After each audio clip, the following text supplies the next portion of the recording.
Welcome back to Muscle in the Morning. I'm Dave Palumbo, and today is Thursday, August 16th, 2018. And let's find out what's going on in the world of bodybuilding and fitness.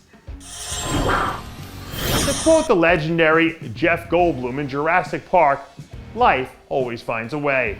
And from where I'm standing, it looks like classic physique standout Panexce Pierce is starting to find his way now that he's a little more than a month out from his Olympia debut.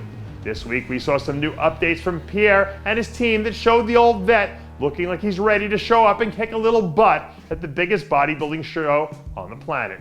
In retrospect now, making the move over to Classic gave this guy's career a huge shot of momentum.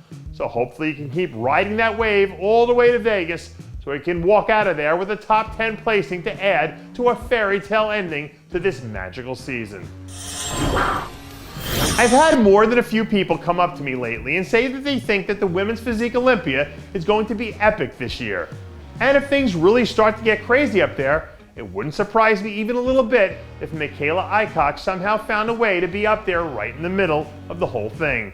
True to form, Aycock has spent most of her prep with her head down, plugging away day in and day out. And now all of a sudden, it feels like things are starting to really come together.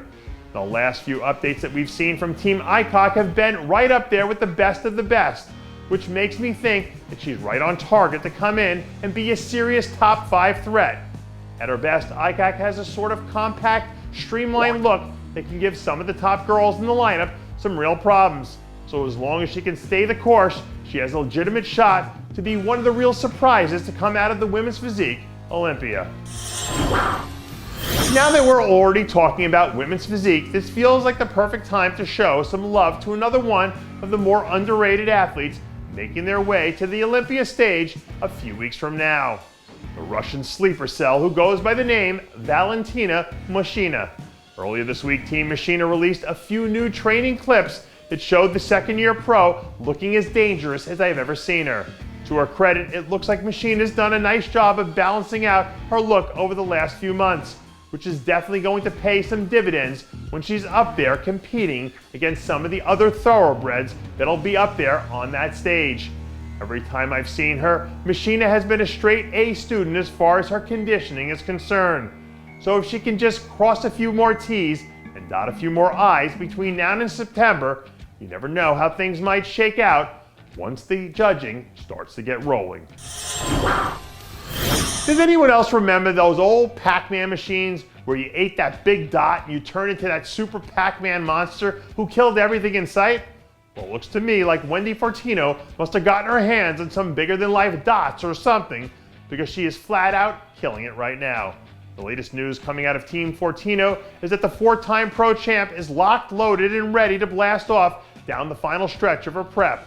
When you look at the level of detail she brings every time she steps on stage, it doesn't take a rocket scientist to figure out that she's got this thing worked out from deer nam every angle. And a 100% Wendy Fortino is absolutely good enough to be a top finisher this year if a few things end up breaking her way. Everything I've ever seen about wolves talks about how important the pack is for the health and safety of the individual. But if I looked as mean as Hadi Choopan, I think I'd probably go ahead and fly solo too. Late last week, we saw a few new photos trickle out from Choopan and his team that gave us a quick glimpse at how the Persian Wolf is looking a few weeks after that monster win he had back at the Portugal Pro. I don't know what kind of strings people need to pull to get this whole travel thing solved, but somebody needs to figure it out ASAP, because this guy deserves to be up on that Olympia stage. And in all seriousness, if there's one guy on the planet who could possibly make this a scary situation for Flex Lewis in his Grand 212 Olympia finale, it's certainly Choopan. And that does it for yet another edition of Muscle in the Morning. I'm Dave Palumbo, reminding you to always be true to your passions, and make sure to follow us on Facebook, Twitter, and Instagram.